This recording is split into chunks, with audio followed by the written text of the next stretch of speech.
Varicocele की recurrence के बारे में हर कोई बात करता है, मैं भी बात करता हूँ, इवन आपके सर्जन भी बात करते हैं, इवन किसी भी डॉक्टर से बात करो वो भी आपको रीअकरिंग के बारे में ज़रूर बताते हैं। अब रीअकरिंग है क्या चीज़, पहले उस चीज़ को समझ लेते हैं कि वेरिकोसील ठीक होने के बाद या सर्जरी होने के बाद आपको फिर से वेरिकोसील डेवलप होने को रीअकरिंग कहते हैं। अब रीअकरिंग में क्या है कि बेसिकली अगर देखा जाए वेरिकोसील आपकी कुछ वेन्स में था, सब वेन्स में नहीं होता। अब सपोज करो 20 वेन्स में था, उसमें से उन्होंने सिर्फ और सिर्फ 3 वेन में ही पाया कि इसमें वेरिकोसील बन गया। अब वो 3 वेन को उन्होंने क्या किया, काटा, बांधा और बंद कर दिया। ये बेसिकली उनका कंसेप्ट है सर्जरी का, या एम्बोलाइजेशन चलेगा या किसी भी उसमें चलेगा, उस वेन को ब्लॉक करने का ही एक ही उनके पास सॉल्यूशन है। अब चाहे वो सर्जरी के प्रोसीजर से हो, चाहे वो आप आयुर्वेद से जाओ, चाहे आप होम्योपैथ से जाओ, रीअकरिंग का डर हमेशा रहता है वेरिकोसील में। तो उसके पीछे रीज़न यही है हमारा डे टू डे की रूटीन। अब डे टू डे की रूटीन में क्या है, चाहे आपने सर्जरी करवाई हो, बट अगर आप वेरिकोसील के पेशेंट रह चुके हो और आपको आज भी कॉन्स्टिपेशन है तो समझ लेना आपको रीअकरिंग होने के चांसेस 50% प्लस हो गए। अब इसमें अगर एक और सिनेरियो को समझाऊं कि अगर आप आज भी अब स्कूटर बाइक दबा के चला रहे हो, अपने लंबे लंबे डिस्टेंस स्कूटर बाइक साइकिल पे ही चला रहे हो, तो भी आपके रीअकरिंग के चांसेस 25% बढ़ गए। अब इसमें एक और सिनेरियो समझाता हूँ कि अगर आप जिम लवर थे और आपकी एक्सरसाइजेस छूट गई और आपने सर्जरी के बाद फिर एक्सरसाइजेस स्टार्ट करी तो आपके वो 25% भी और ऐड ऑन हो गए।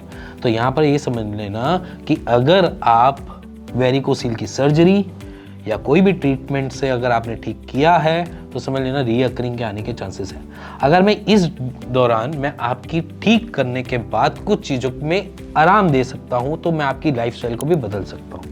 तो यहाँ पर बेसिकली फंडा यही कहता है कि अगर लाइफस्टाइल बदल गई तो आपके ये रीअकरिंग होने के चांसेस खत्म हो गए। अगर आप कॉन्स्टिपेटेड रिलीफ हो, आप स्कूटर बाइक नहीं चला रहे हो, आप सपोर्टर पहन के चल रहे हो और कोई भी फिजिकल एक्टिविटी में इंडल्ज नहीं हो रहे हो, सिर्फ और सिर्फ एक थोड़े बहुत योगा आसन्स कर रहे हो फॉर फिटनेस, थोड़े बहुत अपनी नॉर्मल एक्सरसाइजेस कर रहे हो फॉर फिटनेस, नॉट लाइक कि आप बेंच प्रेस मार रहे हो, स्क्वाट्स मार रहे हो या फिर वेटेड स्क्वाट्स मार रहे हो। अगर आप कुछ ऐसा कर रहे हो तो ये आपके ऊपर डबल इम्पैक्ट डालता है, क्योंकि कभी भी हम किसी भी स्ट्रेंथ ट्रेनिंग में जाते हैं, चाहे वो 5 किलो का डंबल हो, चाहे वो 10 किलो का डंबल हो, चाहे हम बेंच प्रेस मारे हो, आपका कोर टाइट होता है, वो प्रेशर फिर से जनरेट करता है और फिर वो बेसिकली आपकी वेन्स पे इम्पैक्ट डालता है। अगर वो कट के जा भी चुकी हैं, बाकियों पे इम्पैक्ट डालता है, जिसकी वजह से वेरिकोसील रीअकरिंग होता है।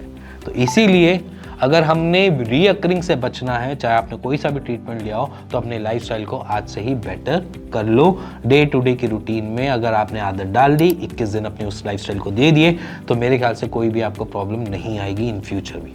बट अगर आप नहीं देते हो, फिर सोचते हो कि नहीं चलो भैया वैसे ही चलेगा जैसे पहले चलता था, तो समझ लेना आप रीअकरिंग दोबारा से ला सकते हो वेरिकोसील की, और आप 1 सर्जरी करवा सकते हो, 2 करवा सकते हो। आप कितनी सर्जरी करवाओगे वेरिकोसील की, पहला क्वेश्चन आपसे।